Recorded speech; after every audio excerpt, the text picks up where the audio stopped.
Hello दोस्तों।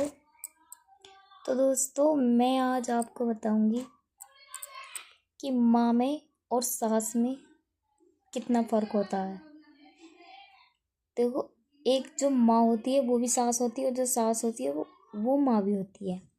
एक औरत के दो रिश्ते होते हैं, लेकिन दो रिश्तों का वो अपने बच्चों के लिए कैसा व्यवहार रखती है और बहू के लिए कितना व्यवहार रखती है, उसमें अंतर होता है। तो उस अंतर को कैसे करती है? माँ ये सोचती है कि जो मैंने अपनी ज़िंदगी में या जो मैंने दुख सहे हैं, जो मैंने भुगता है, वो मेरी बेटी कभी ना भुगते। और सास ये सोचती है कि जो मेरे साथ हुआ है, जो मेरी सास ने मेरे संग किया है, वो मेरी बहू भी भुगते। मतलब वो जो जो काम उसकी सास ने उसके साथ किए होंगे, उसका पूरा मतलब अपनी बहू से लेती है ना।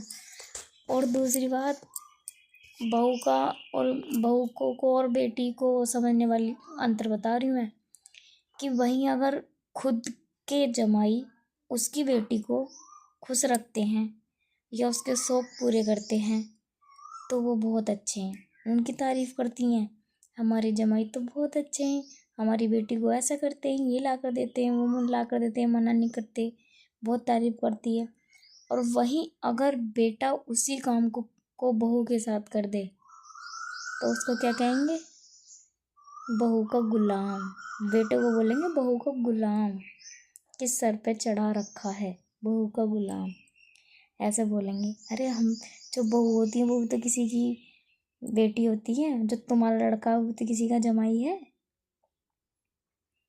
तो जैसा तुम अपनी लड़कियों को, अपने जमाइयों को देखना चाहती हो, कम से कम अपनी ऐसे दूसरे को भी तो देखो। तो ये सब चीज़ें, ये फ़र्क अधिकतर सब में होता है। 95% औरतों में ये मिलेगा देखने के लिए कि ये अंतर हर महिला करती है। इतना भेदभाव कि वो अपनी लड़की को ही ज़्यादा समझती है, बहू को नहीं समझती है अपनी लड़कियों के सामने। लेकिन एक बात मैं क्लियर बता दूँ, लड़के दो चाहे भड़के दो, रोटी बहू ही देती हैं। लोंडिया किसी की ना आती मायके में रोटी देना, जमाई किसी के नहीं आते मायके में रोटी देना। समझ में आई बात?